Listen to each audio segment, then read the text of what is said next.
bombastic side-eye, criminal offensive side-eye. A few moments later, a few inches later, 2 hours later, 1 eternity later.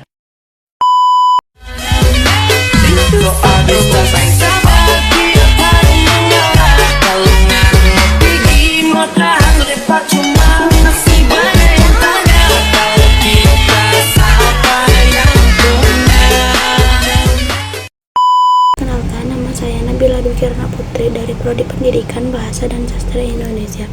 Di sini saya akan menjelaskan materi dengan tema berbicara bersifat musik. Musik adalah tanggapan yang diperdebatkan dalam konteks perdebatan atau rapat berupa pendapat atau usulan yang diajukan oleh salah satu pihak yang terlibat dalam debat, yang kemudian menjadi fokus perdebatan tersebut. Terus apa yang dimaksud dengan musik? Musik adalah pernyataan, proposisi, atau tindakan yang memicu diskusi dan argumentasi di antara peserta debat.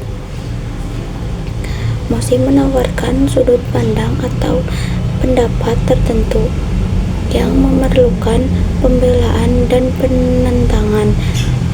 Peserta debat kemudian menggunakan argumen, bukti, dan logika persuasif untuk menyampaikan pendapat mereka terkait dengan musik tersebut.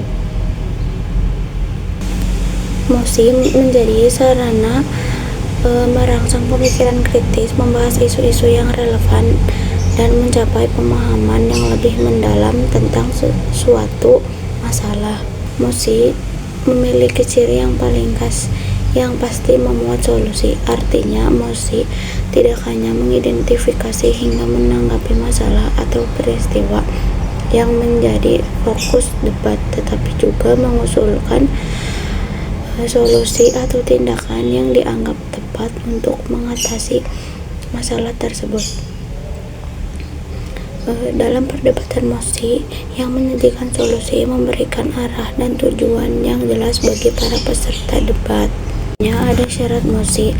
Dalam buku berjudul buku siswa Bahasa Indonesia kelas 10 SMA atau SMK yang diterbitkan oleh Kementerian Pendidikan dan Kebudayaan atau Kemendikbud Republik Indonesia, Ma'arif menyampaikan, musik harus memenuhi beberapa syarat agar memiliki kekuatan validitas dalam perdebatan atau rapat.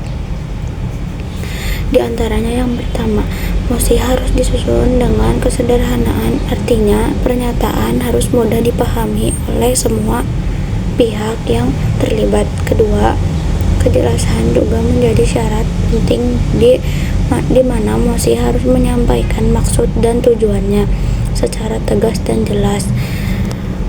Selain itu, musik juga harus memiliki kepadatan dan kesatuan, kejelasan dan ketetapan dalam penyampaian ide atau tuntutan merupakan aspek penting agar pesan yang ingin disampaikan dalam musik dapat diterima dengan baik oleh pihak lain. Kemudian, musik harus tegas atau afirmatif, yaitu menyatakan sesuatu dengan ketegasan dan keyakinan tanpa ragu-ragu. Musik juga harus bersifat jelas atau deklaratif, yang berarti pernyataan yang disampaikan dalam musik harus berbentuk pernyataan yang tegas dan tidak ambigu. Selain itu, musik harus bersifat khusus atau spesifik, dengan mengarahkan perhatian pada masalah atau usulan tertentu yang sedang diperdebatkan.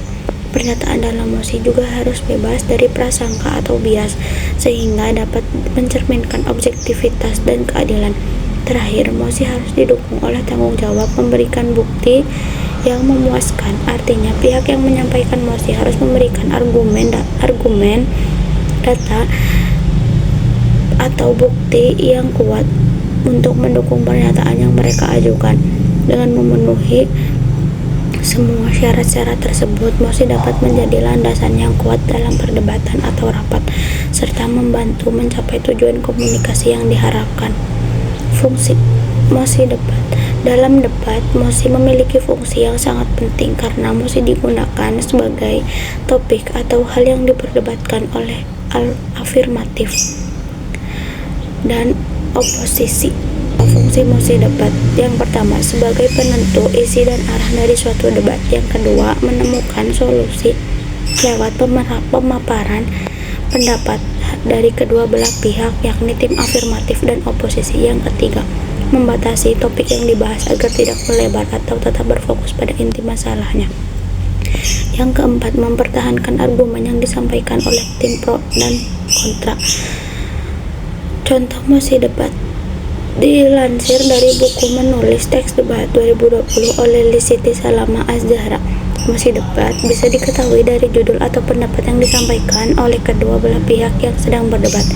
Berikut di sini saya akan menampilkan beberapa contoh mosi debat. Yang pertama, kebudayaan asing menjadi ancaman terhadap perubahan jati diri bangsa. Yang kedua, bencana alam disebabkan oleh perilaku manusia yang tidak mencintai alam.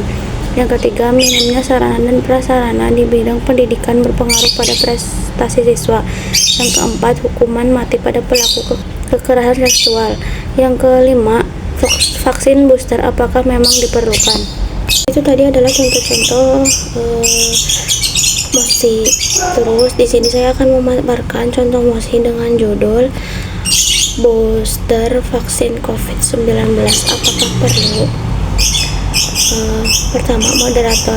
Pemerintah telah memulai program vaksinasi COVID-19 dosis ketiga atau booster sejak Januari 2022 melalui surat edaran Kementerian Kesehatan Republik Indonesia nomor